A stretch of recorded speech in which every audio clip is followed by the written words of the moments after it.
Hello everyone, this is Linda Timian, Independent Stampin' Up! Demonstrator. This video will show you how to assemble my July Thank You For Your Order Silly Old Bear Backfolded Gatefold Fun Fold Card Kit. It is based on a design by my upline director, Terri Gaines. I'm using the Silly Old Bear Designer Series paper, In Color two-tone cardstock, the new In Color Gingham Gallery Designer Series paper, and the Sweet Words and Labels bundle. So, let's get started.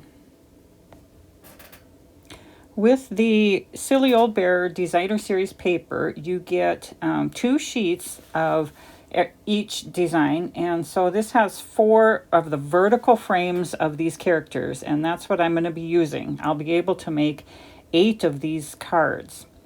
Now, I will be using the Sweet Words and Labels bundle, the stamp set, and the dies. In the dies, I'll be using the frame that cuts out that vertical frame and fits that just perfectly. And then I'll be using the next size larger, same frame design, for the darker coordinating cardstock mat. So those two will go together nicely. The card design and colors that you get in your kit may be different from what you see here. I'll be doing, some card kits will be made with the hydrangea hue, and then some card kits will be made with the mossy meadow. And this plaid is from the Waterside Retreat Designer Series paper. Or you may have the Peaceful Pine cardstock and Gingham Gallery plaid. In your kit, you will get 3 pieces of that coordinating darker cardstock, and then you'll also get one of the die-cut framed characters, and you'll also get 2 very vanilla pieces, one for the sentiment and one for you to sign. And you'll also get a character that you can fussy cut and put on the right panel.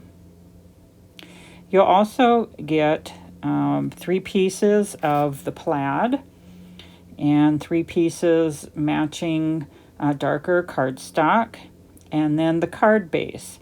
And the card base has already been scored for you. So let's clear this stuff away, and I think we'll start with stamping the sentiment. The sentiment goes on the right panel, and I'll be using Peaceful Pine. I will be using a sentiment from the Sweet Words and Labels bundle. Sometimes when you go looking for happiness, happiness finds you. And it just barely fits on the very vanilla. So I will ink it up and do my best to get it straight. So we'll line it up. Just a very gentle pressure. That looks pretty good. And then the other thing that I will do is glue together. I have a cluster of Winnie the Pooh and 2 honey pots. You may have just one character like Eeyore with a honey pot. But this one I'm going to glue mine together, just a little dab of multi-purpose liquid glue, probably him holding one and one tipped over. And so then a little dab of glue on the back of that one, and there. Now I probably won't put this on to the sentiment right away. I'll wait till I have that on the mat and ready to go. So next, I think we'll put the very vanilla pieces and the frames on the darker mats. And so I'm just using tape runner and line those up as even as you can with equal margins all the way around. That one's for the left panel. The blank one is the middle for the back panel, and it's where you would sign the card. And then this one is the right panel. And then we'll line that one up and we'll have those ready to go. There we go. And then now let's take the plaid pieces that you have and we'll put those onto the mat, and we're just going to use tape runner on those two. Now you can use either side, the smaller gingham or the larger gingham. And I think I'm going to use the smaller gingham for the front, so I'm putting my tape runner on the back on the larger gingham.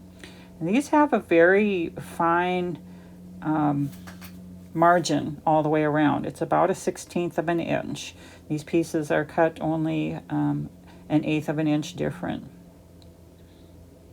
So we'll do the other small piece and line those up. I always look at opposite corners and try and get equal spacing all around.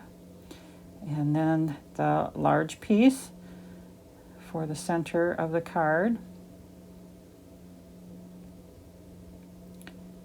And then line up opposite corners there too.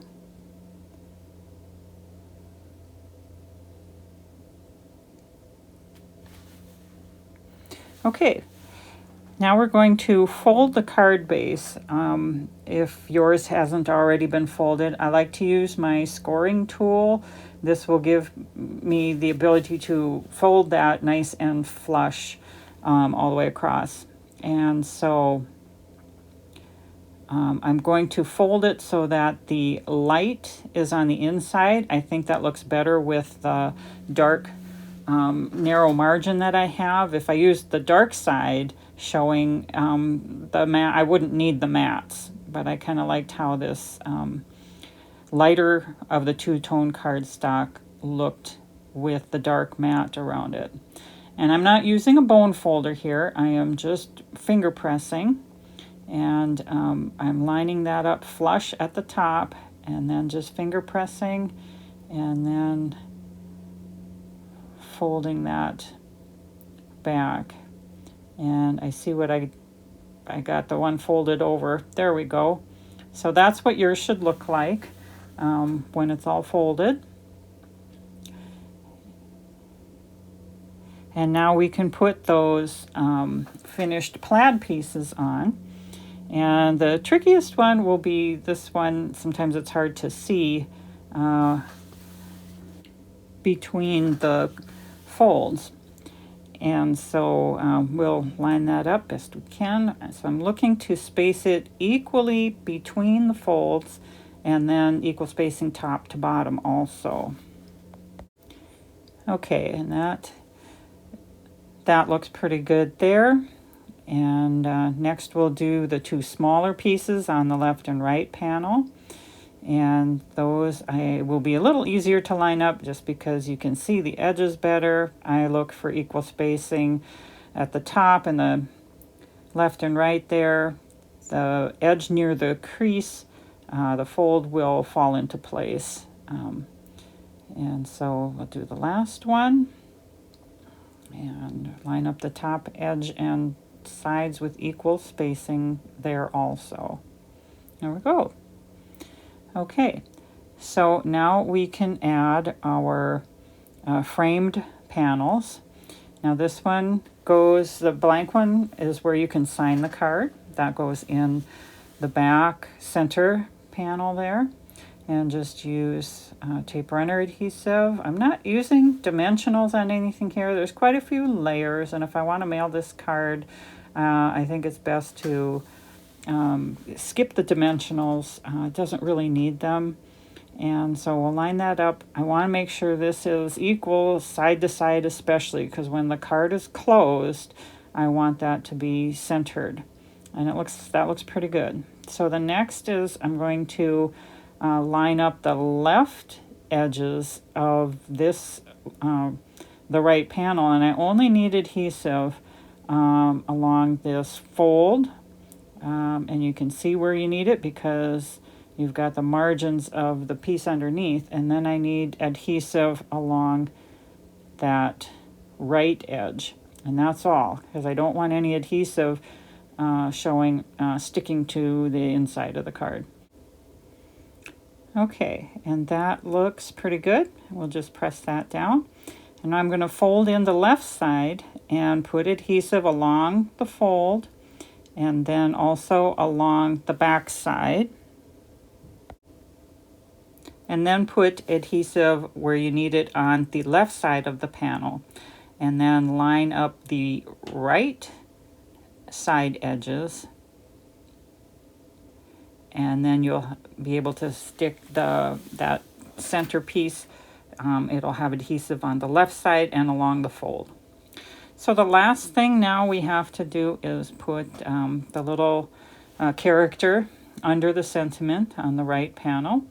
And I think I'll just use a little bit of tape runner and maybe also a couple dabs of glue. There's probably still a little bit of glue from when I put them together, but I think I'll put just a couple more dots there. Okay, and then we'll put the character below the sentiment there, whichever characters you have, and that finishes the card. Now this card, like I said, without the dimensionals, it should fold and mail easily. It displays really nicely, and it can be done in many different papers. I plan on making some with the Waterside Retreat. I also have some floral papers that this will look really nice with, and so I will probably have more card kits to do those. So that is how to make my July 2026 Thank You for Your Order Fun Fold card. Thank you for watching.